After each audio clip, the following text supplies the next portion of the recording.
This is warrior country, an ancient land that seems designed for conflict, and now Yemen is being torn apart again. The UN says it's one step away from famine because of war. But on a 4,000-kilometer journey through the worst-hit areas, we found innocent people brought close to death by a rebel Houthi government that's manipulating aid, while UN officials try to stop them. We found evidence of this throughout northern Yemen, first in Bani Qais, 5 hours drive from the capital. How are you surviving for food? How do you get food? My husband goes to work. He gets 500 or 1,000 rials, and he buys food for us and goes home. But there is no money for clothes, diapers for the children, or medicine. And why do you think you're not getting aid here? Why are people not getting help? They don't reach us here. They used to give us grains and flour, but then they refuse to give it to anyone. They don't give us anything. Already dirt poor, people here relied on UN handouts. But they stopped when the World Food Programme discovered that supplies were going missing. So in this village there's some malnutrition and people are saying that they're not getting any aid. Why is that? They used to give parents a bag of grains, oil, and other stuff every month.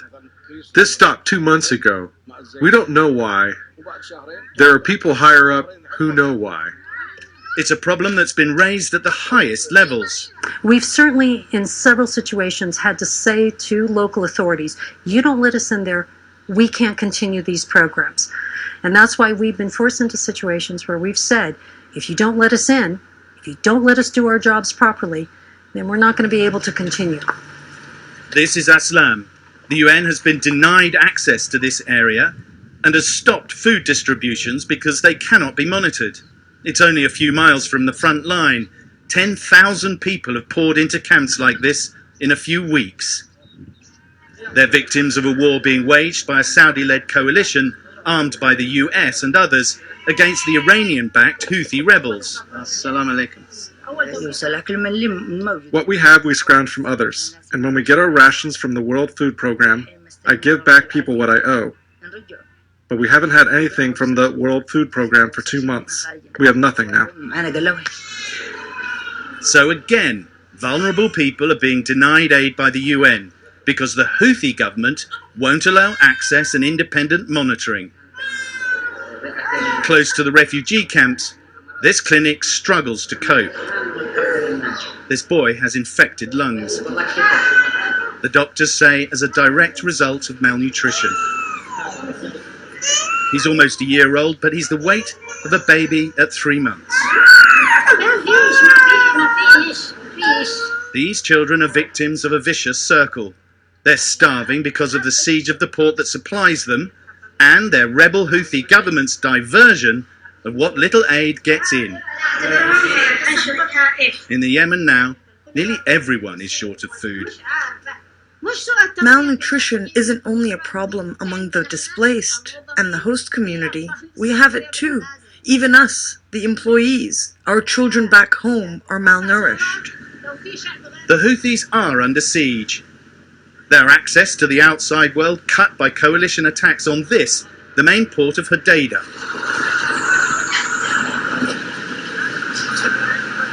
Since the Saudi-led coalition imposed a blockade on this port and attacked it from the air, it's done about $800 million worth of damage. It's halved the amount of food and other materials coming into the port, and it's destroyed about 60% of its capacity.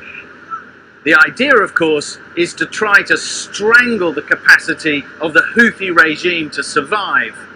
The irony, of course, is from the Houthi perspective, a control over a limited amount of supply, particularly when it comes to food, means you have control over everything. In the capital, Sana'a, the Houthi government denies this. Essentially, they're saying that you're very controlling and that you're using this to win friends politically around the country, using foreign aid to win friends, to win political influence. هذا الكلام أستطيع أن أقول What you said can be described as inaccurate. الأخطاء تحدث أحيانا. Mistakes happen sometimes, but that doesn't mean or doesn't represent a policy on our side.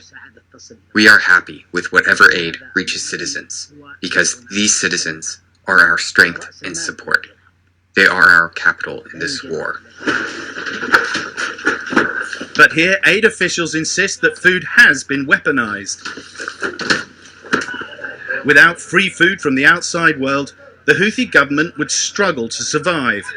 The UN plans to feed 12 million this year, mostly in the Houthi areas. Are you not worried that by being here you could be prolonging the war? Certainly humanitarians are not political. We're here to keep people alive. The responsibility for ending the conflict is in the hands of the people who are driving that conflict. Caught in the middle, women and children here struggle with hunger in a war where Yemen's powerful factions ignore the responsibility to their own people and demand that foreigners supply the aid to support them. Sam Kiley, CNN, Northern Yemen.